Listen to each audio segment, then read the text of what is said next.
Assalamualaikum warahmatullahi wabarakatuh. Alhamdulillahilladzi hadana li hadza wa ma kunna linahtadiya laula an hadanallah.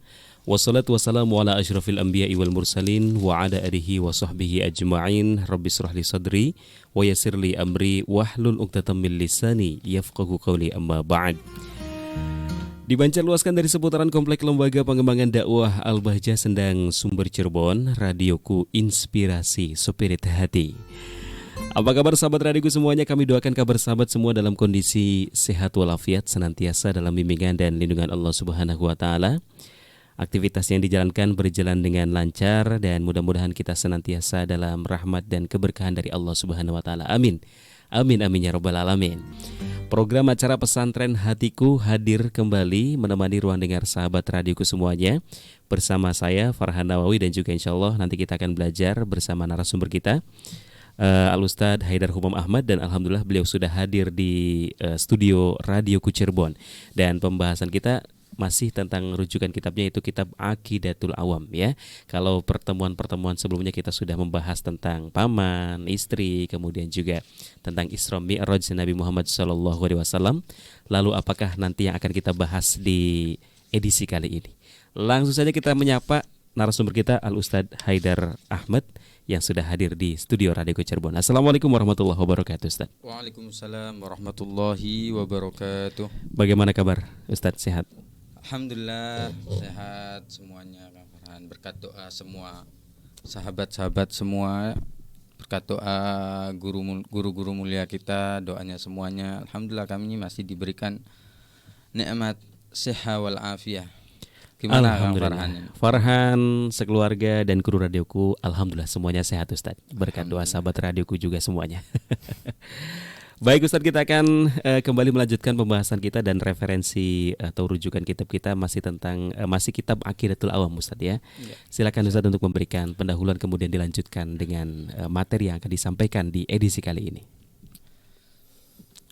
Baik, syukron Kang Farhan atas waktu yang diberikan. Bismillah. Assalamualaikum warahmatullahi wabarakatuh. Waalaikumsalam warahmatullahi wabarakatuh. Bismillah walhamdulillah wa sallallahu wa sallama ala abdihi wa mustafahu habibina wa syafi'ina Muhammadin wa ala alihi wa sahbihi wa man sara binahjihi wa taba'a bihudah. Allahumma la sahla illa ma ja'altahu sahla wa anta ya rabbana idza syi'ta an taj'alal hazana sahla.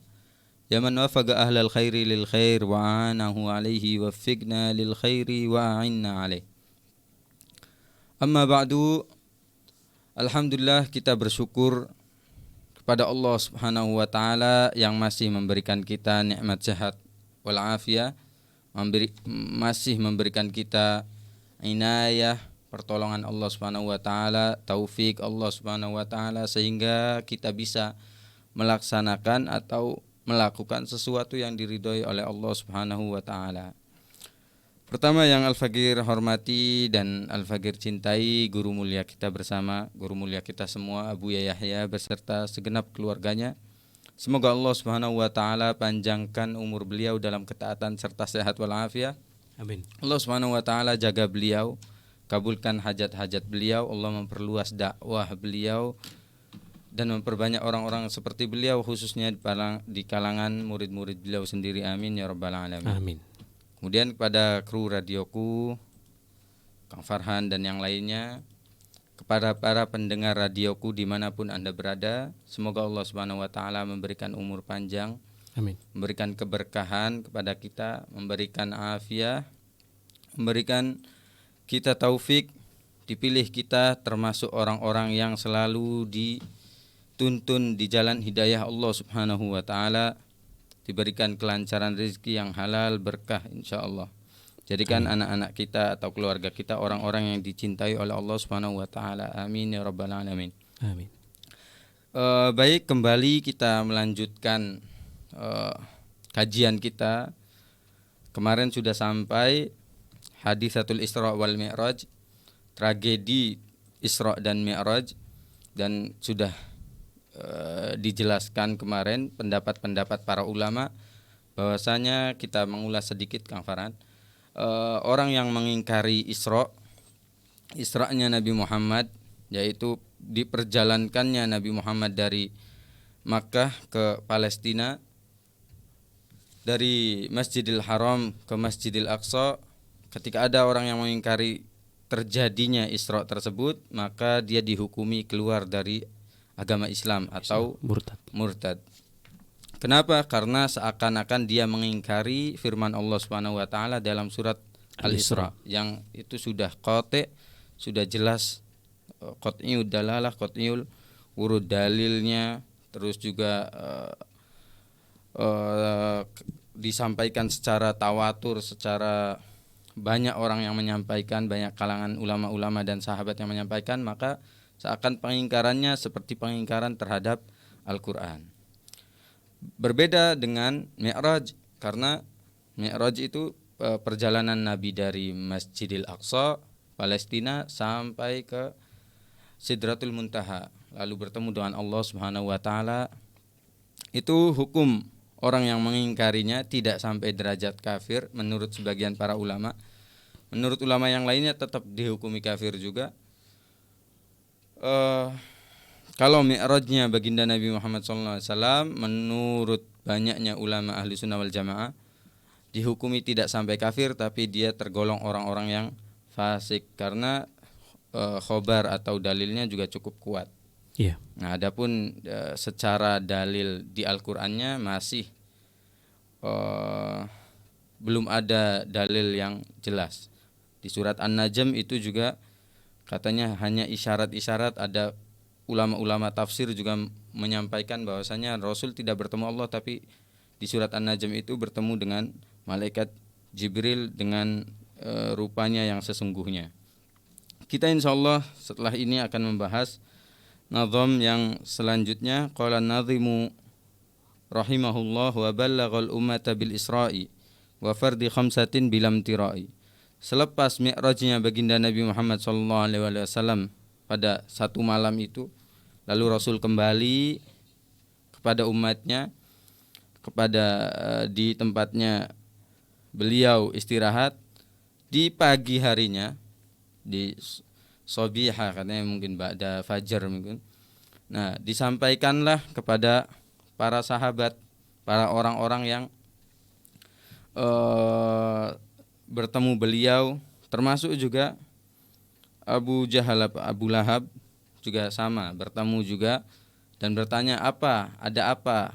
Kamu dapat firman apa hari ini? Dapat wahyu apa hari ini gitu. Dan juga Rasulullah SAW menyampaikan kepada orang-orang bahwasanya beliau diperjalankan oleh Allah Subhanahu wa taala dari Baitul Haram, dari Masjidil Haram ke Masjidil Aqsa dalam satu malam. Hanya di beberapa jam saja perjalanannya itu. Akhirnya orang-orang yang mendengar khobar yang datang dari baginda Nabi Muhammad SAW ini, ada yang merespon positif, ada yang merespon negatif. Bahkan banyak di antara kalangan yang sudah beriman, yang sudah mempercayai, yang sudah memeluk agama Islam, ketika Rasul menyampaikan kejadian ini, mereka berbondong-bondong murtad atau keluar dari agama Islam. Banyak juga dari kalangan sahabat itu, dari kalangan orang-orang yang dulunya sudah beriman kepada baginda Nabi, sudah masuk Islam, ketika disampaikannya khabar Isra Mi'raj ini, banyak yang murtad, banyak yang tidak mempercayai, banyak yang menduga bahwasanya Nabi Muhammad tidak pernah bohong kecuali pada kejadian ini. Karena apa? Karena mereka membandingkan kejadian yang istimewa ini dengan akal mereka. Ini tidak bisa masuk akal ini. Orang-orang yang dari Mekah ke Palestina itu menempuh perjalanan 3 hari 3 malam atau seminggu, berminggu-minggu mungkin kan. Dari orang-orang yang, apalagi orang-orang Quraisy waktu itu ya, kebanyakan mereka jualannya itu, dagangannya perginya ke Syam, ke Palestina itu. Dan mereka tahu sendiri bagaimana secepat-cepatnya mereka naik unta atau naik perjalanan misalkan, tetap aja tidak secepat itu. Nah, makanya banyak yang keluar dari agama Islam. Makanya ulama juga berpendapat bahwasanya kejadian Isra Mi'raj ini memang satu kejadian yang Allah Subhanahu wa taala menginginkan atau ingin memilih di antara para pengikut, ingin menguji sampai mana kadar ketaatan mereka terhadap nabinya, kadar kepercayaan umatnya Nabi Muhammad SAW terhadap nabinya. Nah, untuk menguji itu dijadikanlah satu kejadian agung Isra Mi'raj. Lalu ya di antara orang-orang yang hatinya lemah atau imannya kurang kuat, ya kurang kokoh tadi, keluar dari agama Islam. Nah, karena membandingkan satu pelajaran agama dengan akal mereka. Makanya Imam Ali bin Abi Thalib pernah menyampaikan kalau saja agama ini dinisbatkan dengan akal, harus dikit-dikit harus masuk akal, harus sesuai akalnya, maka lamashu a'lal khuffi atau asfalal khuffi aula min mashi a'lahu, atau seperti apa riwayatnya, seperti itu khabarnya. Katanya maka khuf itu sepatu yang dibuat dari kulit hewan, kambing, rusa, seperti itu, sapi. Nah, itu adatnya orang Arab. Kalau musim dingin sampai sekarang masih ada, masih diperjualbelikan dan masih dipakai orang-orang yang mungkin pedalaman, orang-orang Arab. Badui. Nah, badui juga masih sering. Mereka itu bikin dari kulit itu jadi sepatu. Sepatunya itu kayak apa ya? Tidak mirip kaos kaki, mirip sepatu. Cuma kaos kaki tapi lebih tebal dan lebih kokoh. Lebih tebal kokoh. Iya. Mau dibilang sepatu tapi bukan ya, sepatu. Iya, mirip kaos kaki itu. Nah, disunahkan kalau kita pakai khuf kan basuh kakinya itu cukup dari luar. Diusapkan saja, dibasahi. Nah, di atasnya gitu. Ini misalkan khuf, di atasnya yang dibasuh. Iya. Sunnahnya seperti itu. Nah, kalau agama itu ditimbang dengan akal, kata Imam Ali, maka yang meskinya diusap dan dibasuh itu yang mananya? Yang bawahnya kan, karena terus lebih ya yang kotor itu yang bawah gitu, yang harusnya dibersihkan. Tapi enggak, syariat Nabi nyuruhnya di atasnya, meskipun nanti ada caranya bawah sama atasnya di pelajaran fikih. Nah, itu bahwa tidak semua yang di agama itu bisa ditimbang atau dimasukkan ke akal. Nah, ini masuk akal nggak masuk akal di dalam agama itu sesuai dengan riwayat yang datang dari baginda Nabi Muhammad SAW. Dan kejadian Isra Mi'raj ini termasuk daripada mukjizah dari baginda Nabi Muhammad SAW juga. Maka tidak bisa kita kias-kiaskan dengan akal. Nah, karena tidak bisa dikiaskan dengan akal tadi, beberapa sahabat yang masih mengedepankan akalnya dan imannya masih kurang kokoh, tidak mempercayai baginda Nabi, sehingga dia keluar dari agama. Sampai wa fardu khamsatin bilam tirai, dan juga buah yang dipetik dari kejadian Isra Mi'raj adalah Rasul SAW diberikan hadiah salat 5 waktu untuk beliau dan untuk para umatnya. Jadi malam itu dapat wahyu untuk sholat 5 waktu. Tapi sholat pertama yang didirikan Rasulullah SAW adalah zuhur. Makanya zuhurun zohara, ya, tampak gitu kan. Karena satu, kata ulama, sholatnya ya di siang hari kan, tampak orang-orang pada waktu sholat yang atau yang tampak di banyak orang itu adalah zuhur. Kedua adalah karena ini adalah sholat yang awwalu sholatin dhahara fil Islam, sholat pertama yang tampak di dalam agama Islam. Lah, subuhnya kemana? Sekarang pertanyaannya kan diwajibkannya malam. Sholat pertama yang dilakukan Rasulullah adalah zuhur. Berarti subuhnya kemana ini? Nah, itu. Tanya para ulama, subuhnya waktu itu belum belum dilakukan karena Jibril alaihissalam pertama mengajarkan kepada baginda Nabi Muhammad SAW adalah sholat zuhur. Caranya seperti ini, rokaatnya, apanya. Nah itu baru diajarkan zuhurnya.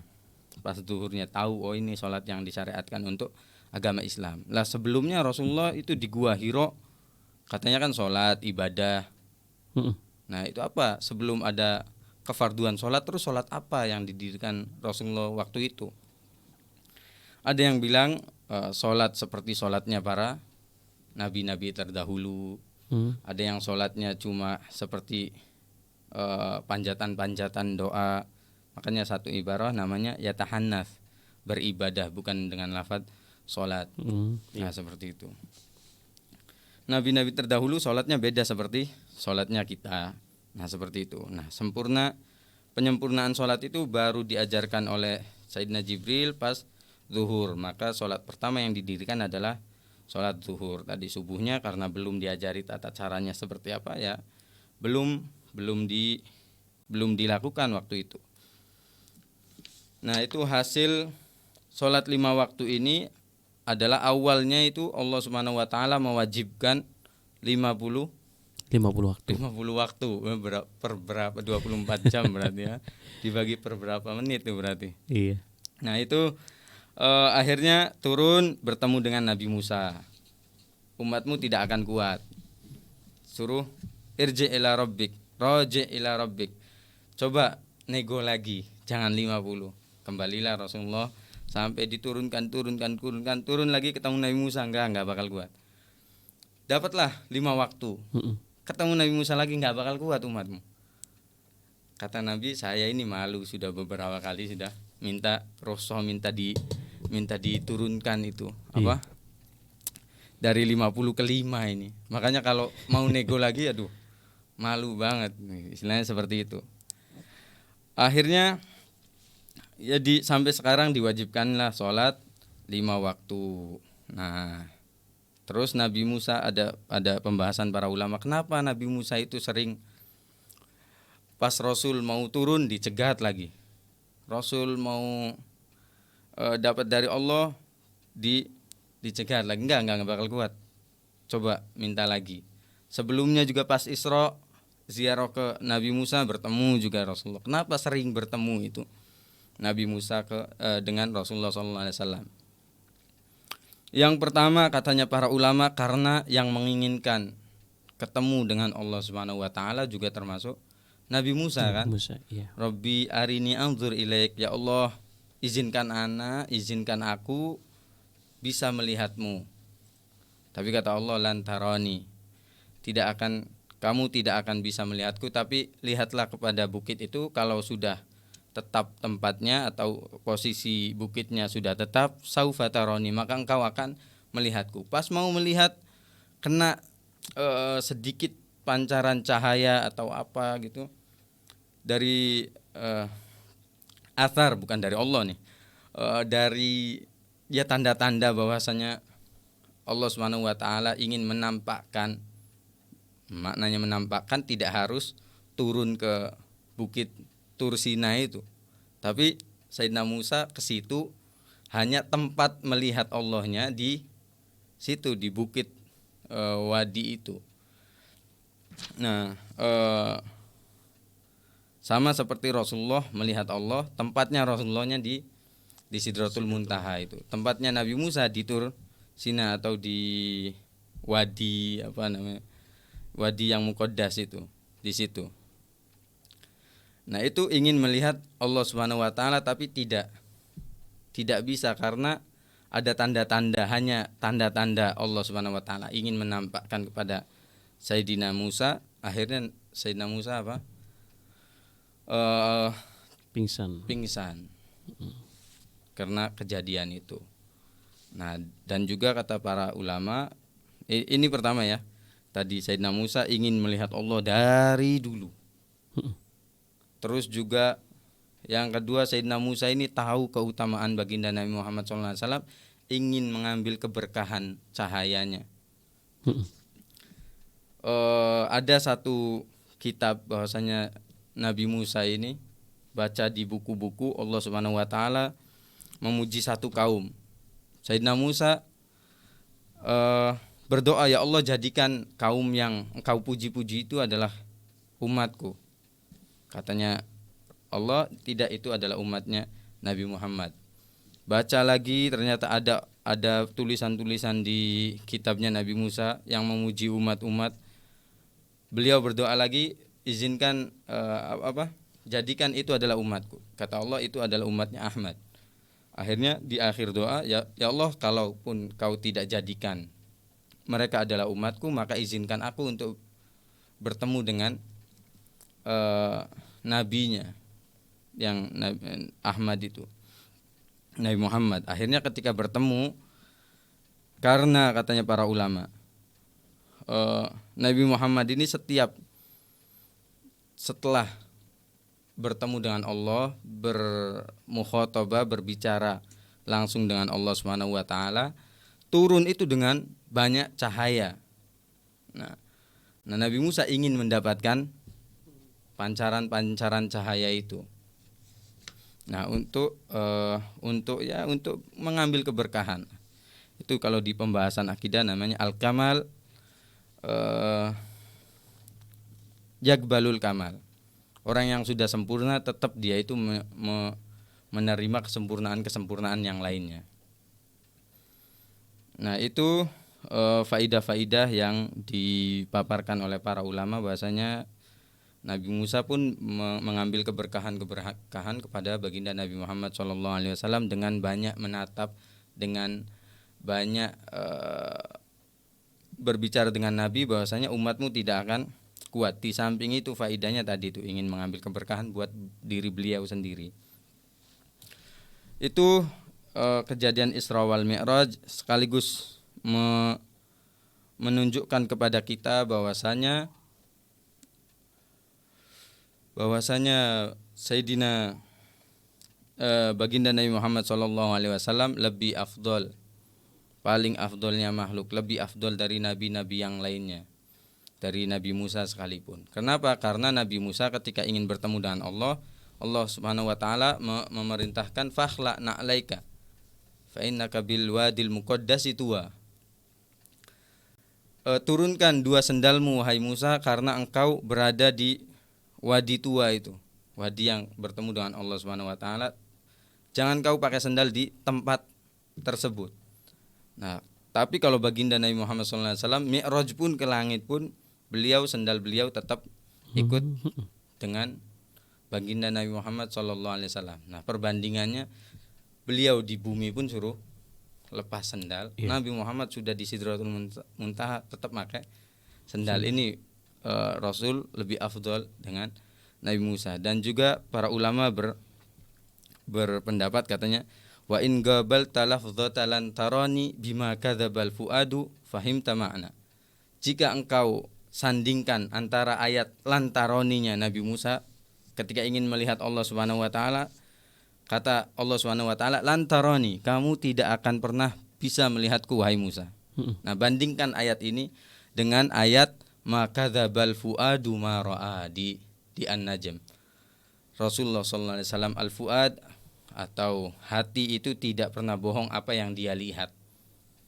Nah, maknanya Rasulullah sallallahu alaihi wasallam itu fuad itu katanya kinayah dari baginda Nabi Muhammad sallallahu alaihi wasallam. Rasulullah tidak pernah bohong dengan apa yang ia lihat. Nah, makanya Rasulullah ketika melihat Allah tidak pernah bohong dengan apa yang dia lihat. Sementara Nabi Musa tidak akan pernah melihat. Nah, disandingkan dua ayat ini. Coba mana yang lebih afdol? Fa in qabalta, jika engkau membandingkan lafdzata lantaroni, ayat yang berbunyi lantaroni di salah satu surat, dengan ayat yang berbunyi maka dzabal fuad, hati tidak pernah bohong dengan apa yang dia lihat, fahim tama'na, maka engkau akan memahami makna bahwasanya baginda Nabi Muhammad SAW adalah nabi yang paling agung, nabi yang mempunyai keutamaan yang lainnya. Itu saja mungkin pendahuluan dari kami. Baik, terima kasih Ustadz Haidar sudah memberikan pendahuluan dan nazom atau penjelasan dari nazom tadi ya, wabalaghul ummata bil isra'i wa fardi khumsatin bilam tirai. Baik, kita akan lanjut kembali di segmentasi berikutnya. Kami harap sahabat tetap bersama kami di program acara Pesantren Hatiku, tetap di radioku Inspirasi Spirit Hati.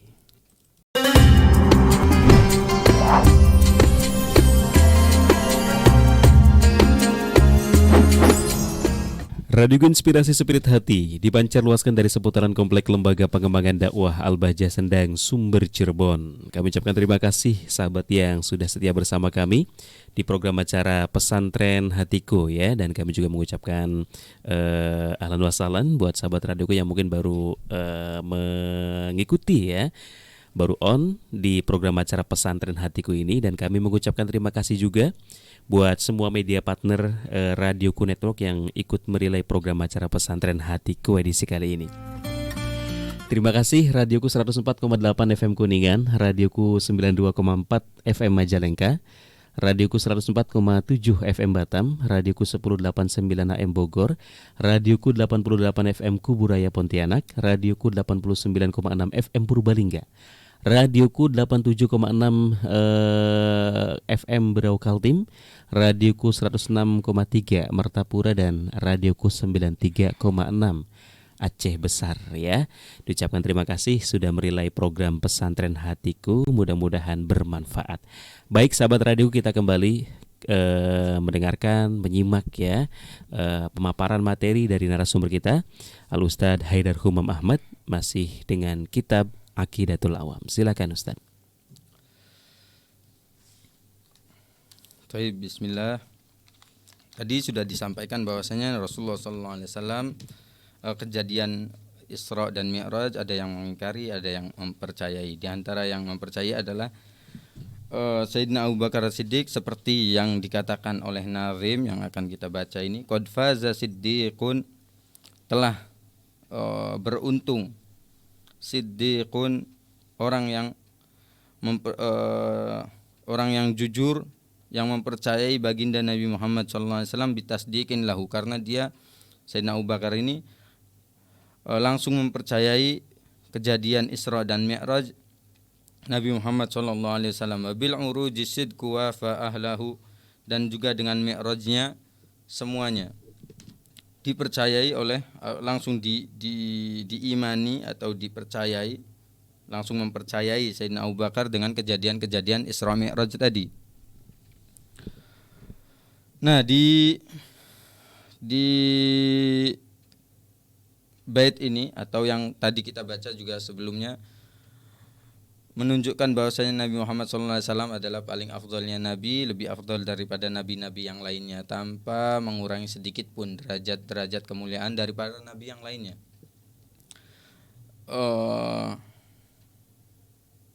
Ingin kami singgung sedikit yang disampaikan oleh Syekh Mustafa pas Maulid Akbar di Al-Bahjah tadi. Syekh Mustafa Abdul Nabi, salah satu ulama, salah satu pakar fikih, pakar akidah dari Mesir. Beliau menyampaikan ada dua golongan yang salah faham tentang derajat baginda Nabi Muhammad SAW. Yang pertama adalah ghulatut tasawuf, orang-orang yang berlebihan, orang-orang yang pengagungannya kepada baginda Nabi Muhammad SAW berlebihan. Mereka ini mengagungkan baginda Nabi seperti kaum Nasrani mengagungkan Sayyidina Isa alaihissalam. Maknanya adalah mereka ini menuhankan baginda Nabi Muhammad SAW, menganggap Nabi Muhammad adalah Tuhan, atau ya mirip-mirip Sayyidina Isa anak Tuhan. Nah, seperti itu. Nah, ini orang-orang yang nyeleneh kata beliau, atau orang-orang yang tersesat dari kalangan ghula, orang-orang yang berlebihan tadi. Yang kedua adalah orang-orang yang tidak melihat hak, tidak melihat kedudukan baginda Nabi Muhammad SAW, tidak melihat keagungan baginda Nabi Muhammad SAW, dan merendahkan Nabi Muhammad SAW dengan berdalil innama ana basyarun mislukum. Nabi Muhammad sudah berkata kepada kita semua, Jangan kau agungkan innama ana basarum mislukum, saya ini juga manusia seperti kalian-kalian. Nabi Muhammad pun kata mereka ini tidak butuh pengagungan dari kita, dan beliau itu bilang saya ini adalah manusia biasa sama seperti kalian. Nah, ini kalangan yang kedua, tidak melihat derajat atau tidak menampakkan pengagungan kepada baginda Nabi, kecuali melihat baginda Nabi hanya sebatas hamba Allah yang hamba Allah biasa gitu, tidak memberikan manfaat, tidak memberikan bahaya juga, seperti itu dari kalangan kaum muslimin. Yang kedua tadi yang mengagung-agungkan baginda Nabi sampai derajat menuhankan baginda Nabi Muhammad SAW. Ahlu sunnah wal jamaah mengambil sikap tengah-tengah. Selagi pengagungan itu bukan menuhankan baginda Nabi, maka pujilah baginda Nabi semaumu. Karena Nabi Muhammad SAW mempunyai derajat yang paling agung, dan juga tidak sampai menuhankan, tapi tidak sampai merendahkan seperti kaum-kaum yang tadi itu. Rasulullah hanya manusia biasa. Nah gitu. Selagi kita tidak menuhankan baginda Nabi Muhammad SAW, maka kita bebas untuk memuji baginda Nabi Muhammad SAW, karena selayaknya pujian itu. Kita mau bicara apa, mau memuji apa kepada baginda Nabi? Akhlaknya yang mulia, memang akhlak baginda Nabi mulia. Sifatnya yang sempurna, memang sifat beliau mempunyai sifat yang sempurna gitu. Mau memuji ketampanan beliau atau memuji perilaku beliau, memang sudah layak dipuji gitu. Dan beliau memang sempurna sekali gitu. Maka tidak ada dusta. Jika ada orang memuji dengan berlebihan, asalkan dia itu tidak menuhankan baginda Nabi, maka itu boleh-boleh saja, diperbolehkan, dan justru itu adalah bukti dia ini mengagungkan baginda Nabi Muhammad SAW. Ada salah satu Imam Busiri pun pernah berkata dalam burdanya, katanya da'mad da'athun nasara fi nabiyihimi wahkum idza syi'ta madhan fihi wahtakimi wansub ila dzatihi ma syi'ta min syarafin wansub ila gadrihi ma syi'ta min idhami fa inna fadla rasulillahi laisa lahu haddun fayu'riba anhu natigun bifami. Tinggalkan apa yang didakwahkan, apa yang disenyapkan oleh kaum Nasoro kepada Nabi mereka, Nabi Isa, sampai mengkultus dan menuhankan Nabi Isa. Wahkum idza syi'ta fihi madhan wahtakimi, hukumi atau lakukan apapun kepada baginda Nabi Muhammad SAW dalam pujian-pujianmu dengan bijak. Nisbatkan wansub ila dzatihi ma syi'ta min syarafin, nisbatkan kepada zatnya baginda Nabi Muhammad sesuka hatimu terhadap kemuliaan-kemuliaan yang banyak. Wahkum ila gadrihi ma syi'ta min idhami, dan juga nisbatkan wansub ila gadrihi, nisbatkan kepada pengagungannya atau keagungan baginda Nabi Muhammad, karena memang selayaknya beliau adalah makhluk yang paling agung. Fa inna fadla Rasulillah, kata Imam Busiri, karena keutamaan Rasulullah itu laisa lahu haddun, tidak ada batasnya. Sampai fayu'riba anhu natigun bifami, sampai bisa diucapkan dengan lisan. Apa yang ditulis ulama, apa yang ditulis sahabat, apa yang ditulis para ahlu sirah di dalam mensifati baginda Nabi Muhammad SAW, itu hanya sedikit atau secuil daripada hakikat kesempurnaan atau hakikat kemuliaan baginda Nabi Muhammad SAW. Nah, itu menunjukkan kemuliaan baginda Nabi Muhammad. Jadi jangan kita jadi orang yang tidak melihat hak-hak Rasulullah, keagungan-keagungan Rasulullah, pangkat Rasulullah, pujian Allah terhadap beliau amat sangat banyak di dalam ayat. Jangan kita sampai jadi orang-orang yang tidak melihat Rasulullah dengan keagungan-keagungannya. Dan jangan pula kita sampai menuhankan baginda Nabi Muhammad SAW. Insya Allah tidak ada lah sampai menuhankan dan sampai bilang Rasulullah SAW itu adalah Tuhan, kecuali ya orang-orang yang memang sangat-sangat jahil atau sangat-sangat tersesat itu tadi. selagi tidak menuhankan Nabi Muhammad, maka kita boleh menampakkan kecintaan kita, pengagungan kita kepada Rasulullah Shallallahu Alaihi Wasallam. Nah, itu yang disampaikan Syekh Mustafa kemarin di Maulid Akbar tadi. Kemudian ketika qad faza siddiqun bitasdiqin lahu tadi, Sayyidina Abu Bakar ketika mendengar, tadi kan ketika Rasulullah sudah sampai dan menyampaikan kepada umat dengan Isra dan Mi'rajnya, sebagian yang hatinya itu masih lemah baru masuk Islam atau kurang mantap keislamannya, langsung berbondong-bondong murtad dengan khobar Isra Mi'raj tersebut. Di antara yang mendengar adalah orang-orang kafir sendiri tadi, Abu Jahal, Abu Lahab, terus juga banyak orang-orang kafir langsung kayak minta klarifikasi, langsung dudukin baginda Nabi, coba sini, katanya kamu ini diperjalankan oleh Allah Subhanahu wa taala dari Masjidil Haram ke Masjidil Aqsa. Kata Rasulullah sallallahu alaihi wasallam, "Iya benar demikian. Coba beritahu kepada saya apa yang kamu lihat di Masjidil Aqsa." Nah, Rasulullah sallallahu alaihi wasallam ditampakkanlah oleh Allah Subhanahu wa taala bahwasanya bakal akan ada qafilah, ada salah satu kelompok yang akan datang ke Mekah sebelum maghrib gitu. Kata Rasulullah, sebelum maghrib bakal ada orang-orang Quraisy yang biasa dagangan ke Syam itu bakal balik dia di sini. Gitu kata Rasulullah. Akhirnya apa yang terjadi? Mereka ini kelompok yang berdagang itu agak terlambat datangnya. Agak terlambat. Kata Rasulullah kan sebelum maghrib. Nah ini agak terlambat. Tapi oleh Allah Subhanahu wa taala memerintahkan kepada malaikat untuk menahan, jangan sampai mataharinya itu terbenam dulu. Iya, jangan sampai tunggu mereka datang baru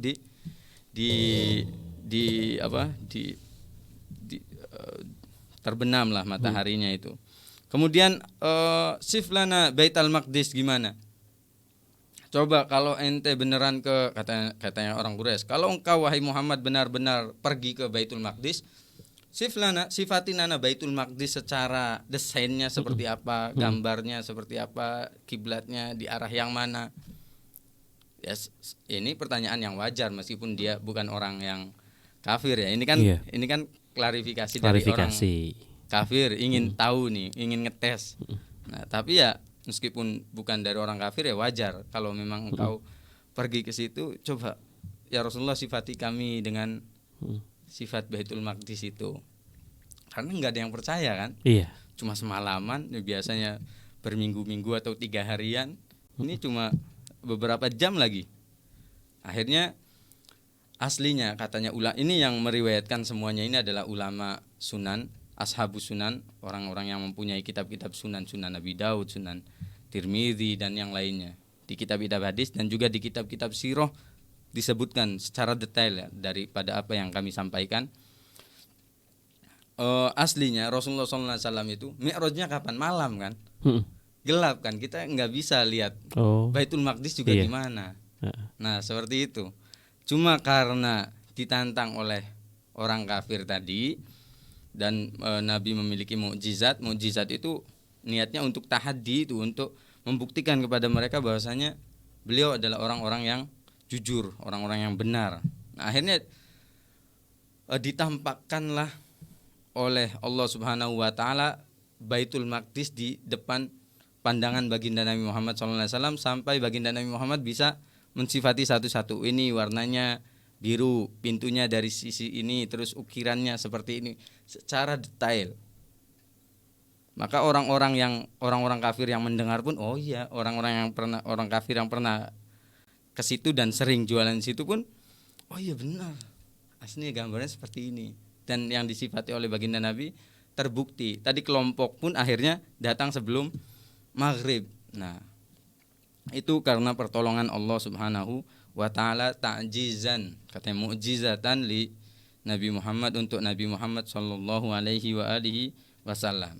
Nah, banyaknya orang yang bercerita tentang mi'rajnya baginda Nabi, akhirnya ada yang kafir, ada yang tidak kafir. Akhirnya orang-orang Quraisy yang kafir ini ingin gimana caranya lebih banyak lagi yang murtad. Akhirnya menyerang kepada sahabat yang paling besar dan sahabat yang paling setia dengan baginda Nabi, yaitu Sayyidina Abu Bakar As-Siddiq. Datang, wahai Abu Bakar, apa yang terjadi dengan temanmu itu? Sayyidina Abu Bakar belum, istilah kitanya belum di briefing atau belum tahu nih Rasulullah cerita apa. Cuma langsung didatangi orang kafir. Apa itu? Apa yang terjadi dengan sohibak, dengan temanmu itu? Siapa? Kata Sayyidina Abu Bakar. Muhammad.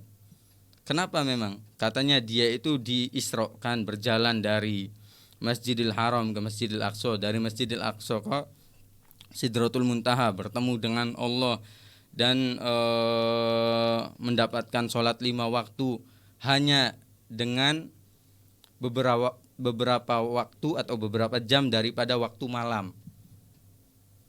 Nah, keinginan orang kafir ini, masa nggak mungkin, mustahil kayak gitu kan?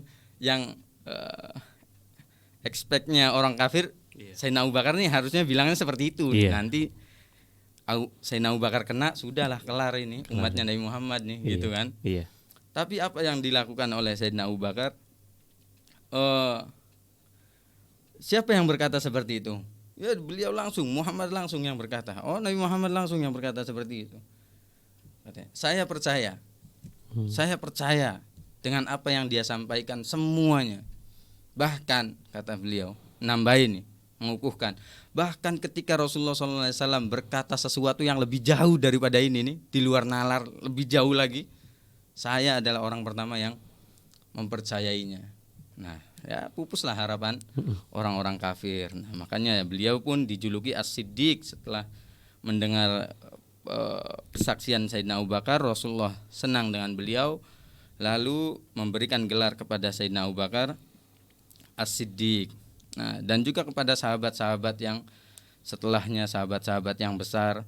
Di kejadian Isra dan Mi'raj ini juga bisa kita sampaikan bahwasanya pengorbanan para sahabat kepada kita, nah, itu sangat agung di dalam berjuang untuk agama Islam. Sampai Rasulullah SAW pun memuji-muji para sahabat kan dalam satu hadis, sampai dikukuhkan juga dengan ayat-ayat. Dan juga Rasulullah SAW bersabda, para sahabat-sahabat beliau adalah orang-orang yang lebih afdol setelah beliau dan para nabi-nabi yang lainnya, bahkan lebih afdol daripada malaikat sekalipun.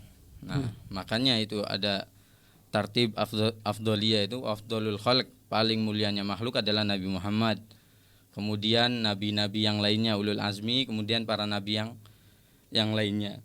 Setelah para nabi ini baru Sayyidina Jibril, karena ru'asa malaikat, karena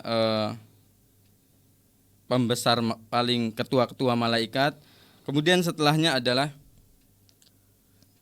mana yang lebih afdol, sahabat atau malaikat? Nah, disebutkan para sahabat ini lebih afdol daripada mereka semuanya. Jadi Sayyidina Abu Bakar, Sayyidina Umar, Sayyidina Utsman, Sayyidina Ali. Setelah Khulafaur Rasyidin, 10 asra mubasyirin nabil jannah, orang-orang yang diberi kabar gembira masuk surga. Setelah itu as-sabiqunal awwalun minal muhajirin wal ansar, orang-orang yang awal-awal masuk Islam dan mengikuti baginda Nabi Muhammad SAW. Setelahnya para sahabat yang lainnya. Nah, nanti ada perbedaan. Sekarang awamul malaika sama awamul bashar, mana yang lebih afdol? Orang awam malaikat, awamnya malaikat yang selain pembesar-pembesarnya, sama awamul bashar, selain nabi dan selain sahabat, orang-orang biasa, ulama-ulama. Nah, maksudnya awamul bashar ini para ulama, bukan orang-orang awam ya. Kalau orang awam dibandingkan dengan malaikat ya jelas ya jauh. Nah, tapi ulama Allah dengan para malaikat Allah ini, mana yang lebih afdol? Ada yang berpendapat malaikat lebih afdol karena malaikat adalah orang-orang yang maksum, tidak berdosa. Ulama meskipun orang-orangnya ya Masya Allah, tapi ya ada ulama yang namanya ulama tidak maksum, pasti ada dosa-dosanya sedikit. Tapi jumhur ahlu sunnah wal jamaah dan kebanyakan ulama berpendapat awamul bashar itu afdol daripada awamul malaikat.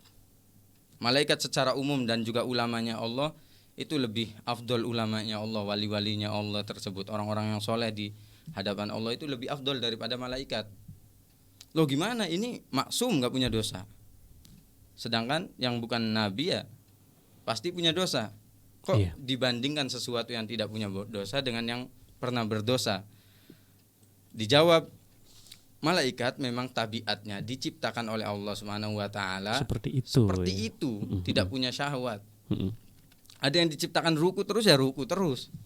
Coba kita ada yang ruku terus ya langsung pakai mungkin dikasih koyo mungkin kecapean.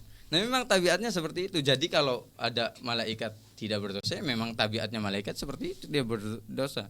Tapi kalau ada manusia, terlebih itu adalah orang-orang soleh atau ulamanya Allah, ketika dapat apa? Dia itu dicintai oleh Allah Subhanahu wa taala dengan adanya syahwat yang Allah Subhanahu wa taala berikan kepada orang-orang tersebut, kok dia bisa menaklukkan syahwatnya, itu dia lebih afdal. Makanya ulama-ulama atau awamul bashar yang di sini adalah ulama, orang soleh, wali-walinya Allah, itu lebih afdal dengan malaikat meskipun katanya pernah berdosa atau diciptakan oleh Allah dengan syahwat. Tapi katanya ulama ma'aqamiha atam.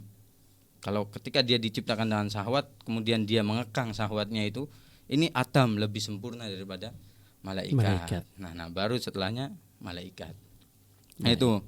Dan tadi ya, berarti sahabat-sahabat Nabi juga dipuji oleh Allah Subhanahu wa taala di banyak ayat. Muhammadur Rasulullah walladzina ma'ahu asyidda 'alal kuffar ruhama bainahum, itu sifat-sifat para sahabat juga.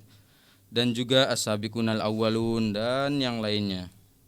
Banyak pujian Allah terhadap para sahabat Rasul dan pujian pujian Nabi Muhammad SAW kepada para sahabatnya pun agak sudah sangat banyak. Maka pondasi Ahlussunnah wal Jamaah adalah cinta dengan keluarga baginda Nabi dan cinta kepada sahabat-sahabat baginda Nabi Muhammad SAW, yang menunjukkan jika ada salah satunya yang direndahkan maka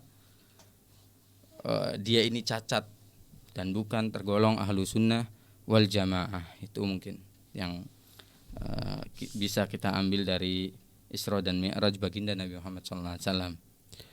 Baik, terima kasih banyak Ustaz atas penjelasannya, dan kita akan lanjutkan kembali di segmentasi berikutnya ya. Dan kami harap sahabat radioku tetap bersama kami di program acara Pesantren Hatiku. Kita akan kembali setelah jeda berikut ini. Tetap bersama kami di radioku, Inspirasi Spirit Hati.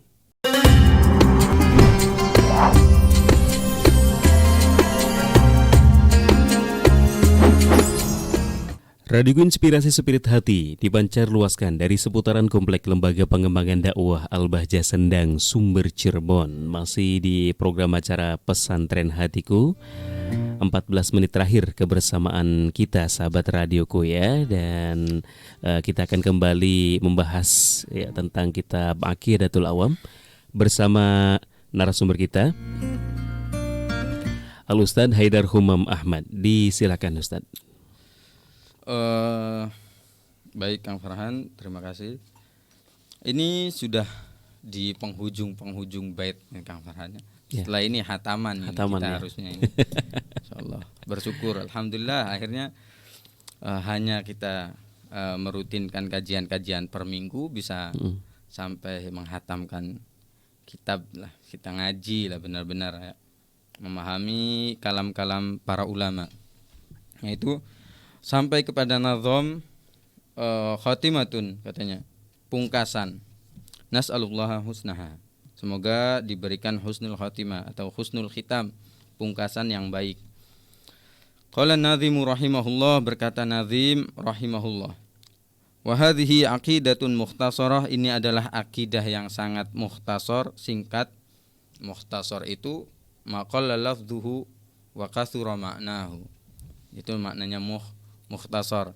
Lafadznya dibuat simpel, dibuat sedikit, dibuat ringkas, tapi maknanya amat sangat banyak dan berarti. Walil awami sahlatun muyassarah, ini untuk orang-orang awam Sahlatun muyassaro adalah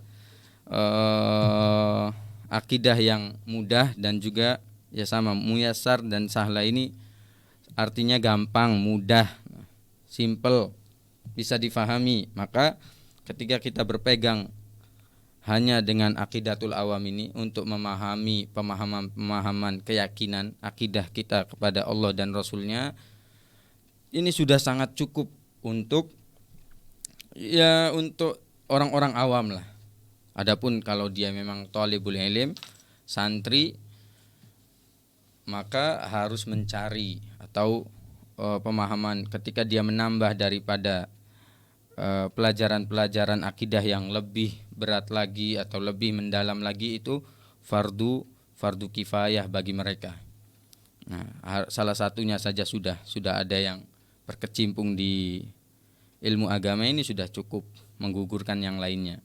Nah, tapi adapun yang tadi orang-orang awam harus memang minimal dia mengetahui keyakinan kepada Allah Subhanahu wa taala, kepada Rasul sallallahu alaihi wasallam, hak-hak Allah, hak-hak Rasulnya, apa yang wajib, apa yang mubah, yang jaiz, dan apa yang mustahil harus difahami.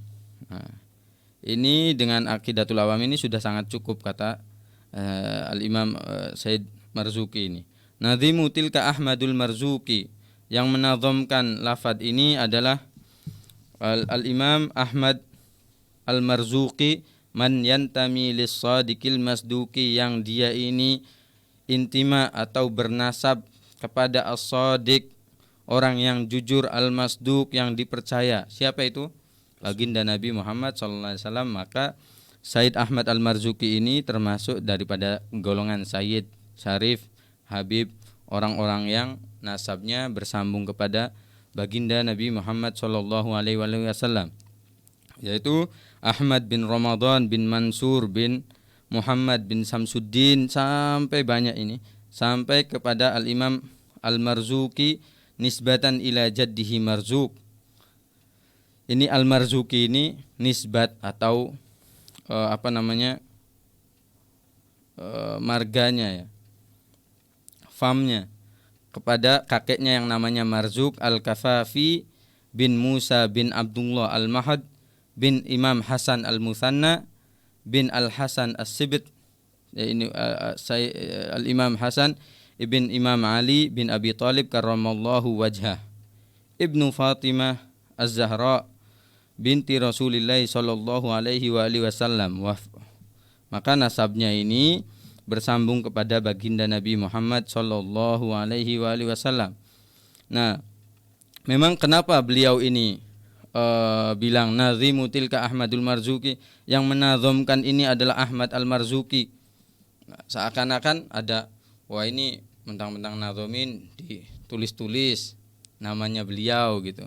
Nah, enggak, ini kenapa beliau itu menulis namanya di dalam baitnya? Karena ini matlub, sesuatu yang diharuskan di dalam mengarang satu tulisan itu, seperti yang disampaikan Imam Syarqawi, katanya wa'lam annahu yutlabu min kulli badi'in fi kulli fan, hendaknya dia itu ketahuilah bahwasanya dituntut bagi seorang yang memulai dari satu ilmu 4 perkara. Ingin menulis satu tulisan harus ada 4 perkara ini dalam satu tulisan yang dia tulis ini. Yang pertama harus mencantumkan basmalah. Karena apa? Karena hadis tadi itu, setiap perkara yang tidak dimulai dengan basmalah kurang berkahnya. Nah, terus juga hamdalah, hadisnya juga sama. Kemudian tasyahud katanya. Yang keempat adalah as-shalah ala Nabi sallallahu alaihi wasallam, salawat kepada baginda Nabi Muhammad sallallahu alaihi wasallam.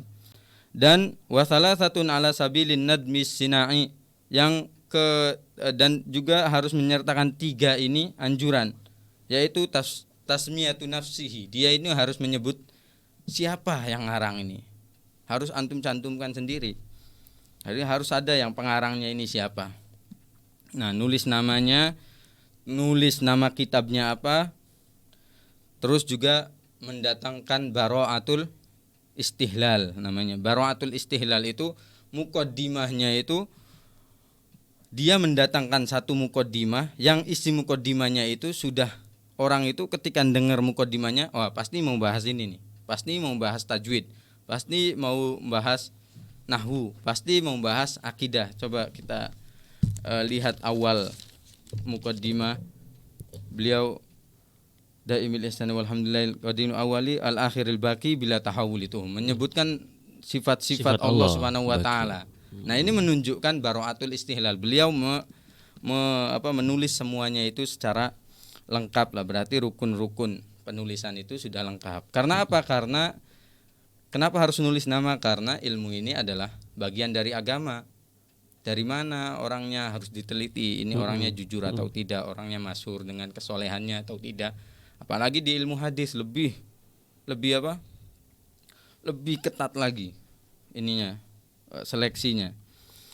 Walhamdulillahi wa sallama, dan puji syukur atau pujian untuk Allah Subhanahu wa taala, dan juga wa sallama, semoga Allah Subhanahu wa taala senantiasa bersolawat dan juga bersalam ala nabiyyi khairi man qad allama, terhadap baginda Nabi Muhammad sallallahu alaihi wasallam, sebaik-baik orang yang telah mengajarkan kepada umatnya, kepada kita semua. Wal ali, tak lupa juga dengan para keluarganya, wasahbi, dan juga para sahabatnya, wa kulli mursyidin, dan juga setiap mursyid, setiap guru-guru, setiap orang-orang yang soleh yang menunjukkan kepada kita terhadap kebaikan, wa kulliman, dan juga kepada orang-orang, wa kulliman bi khairi hajjin yaqtadi, yang berpegang teguh menitih jalan kepada hidayah yang sudah disampaikan baginda Nabi Muhammad SAW, yaitu jalan menuju keridhaan Allah Subhanahu wa taala.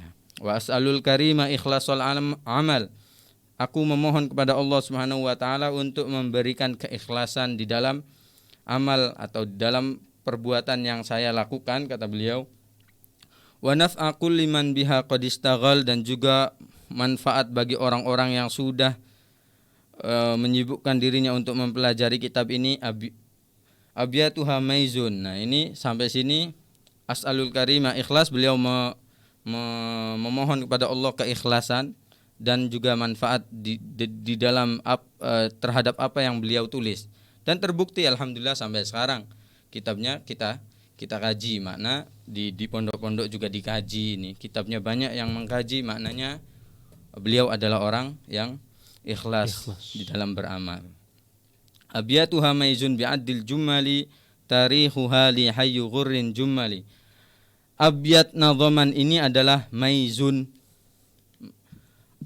Maizun ini rumus dari beliaunya. Abiyatnya ada 57.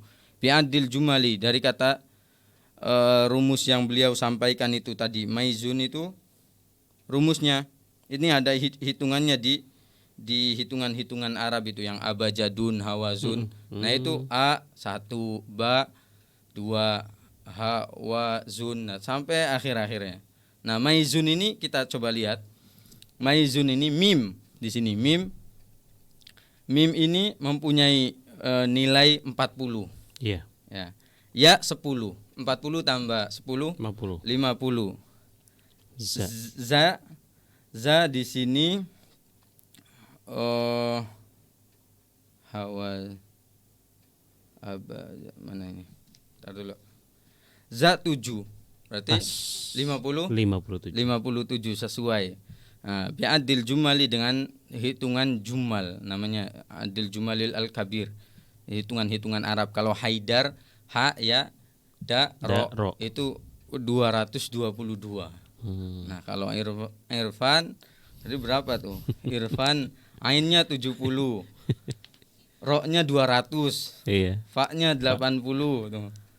Alifnya 1 dan nun 50. Nah, itu 300-an. Wah, ya 300-an lebih.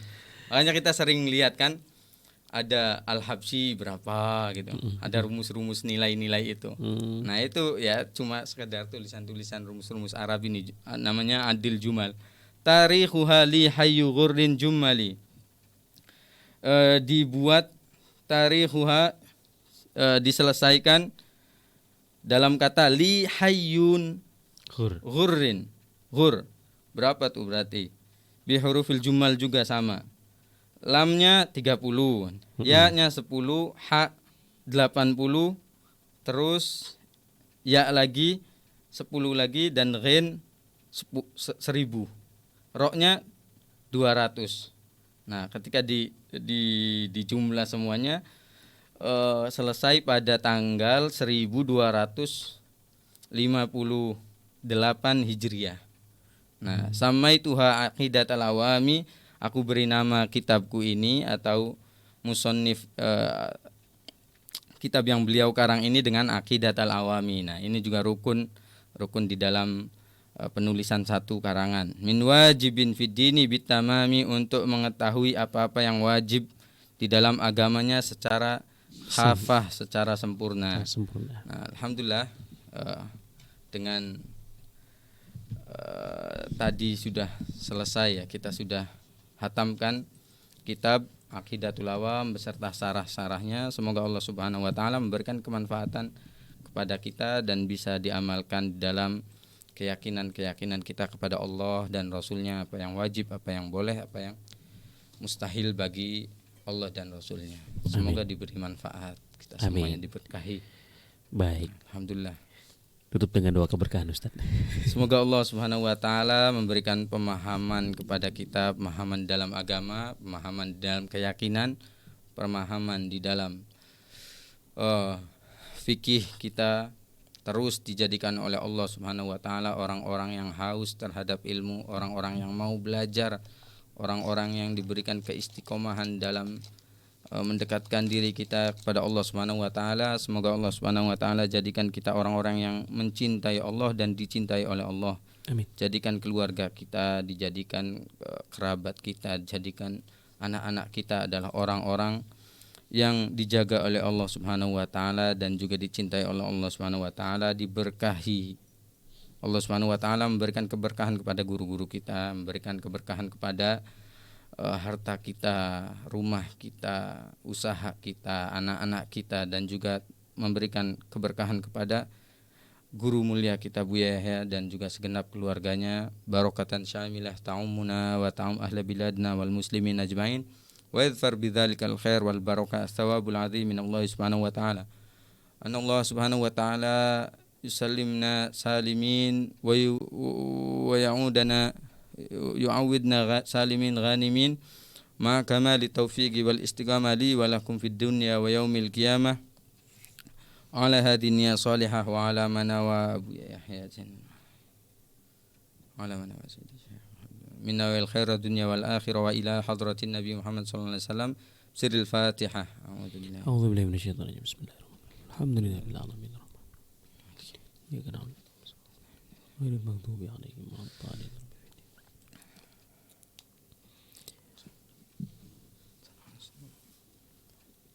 Alhamdulillahirrahmanirrahim. Mungkin hanya itu yang bisa kami sampaikan.